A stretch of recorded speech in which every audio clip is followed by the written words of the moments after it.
In today's video, I'm going to teach you how to fix restricted Gmail scopes in Make.com. If you find this useful, consider subscribing and liking the video. So let's dive right in. If you're working with Google services in Make.com, you may encounter restricted Gmail scopes that can hinder your automation workflows.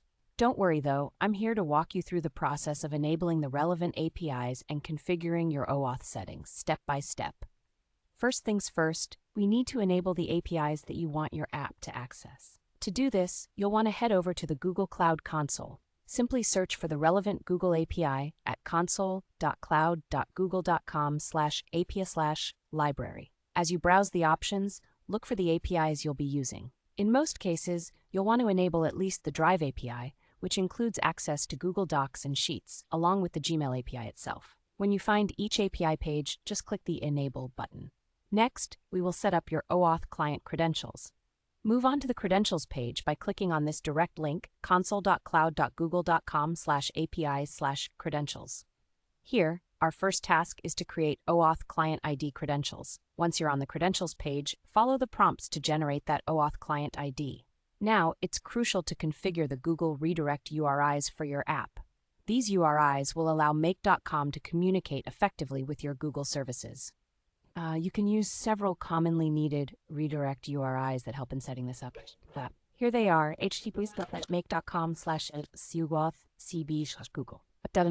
make.com/cbxOAuth/google restricted OAuth restricted make.com/cb google-cloud speech YouTube make.com/deep tegromat.com/OAuth/cb/OAuth2. By setting these up, you can easily reuse the same Google Cloud app for various Google applications and modules on Make.com anytime you need.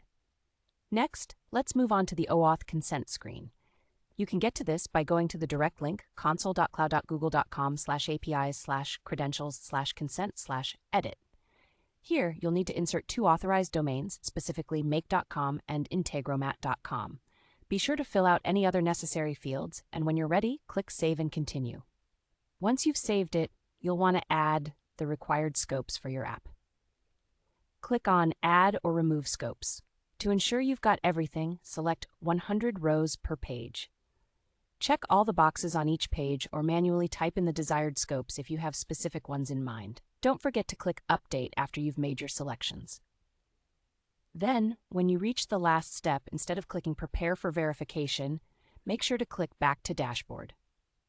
This is an important step that some might overlook. Finally, we need to publish your GCP OAuth 2 app.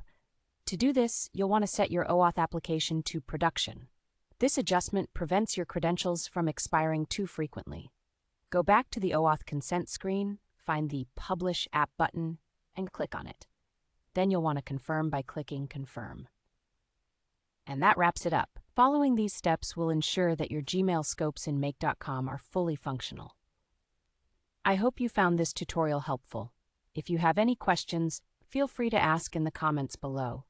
Don't forget to subscribe for more useful videos. Thanks for watching.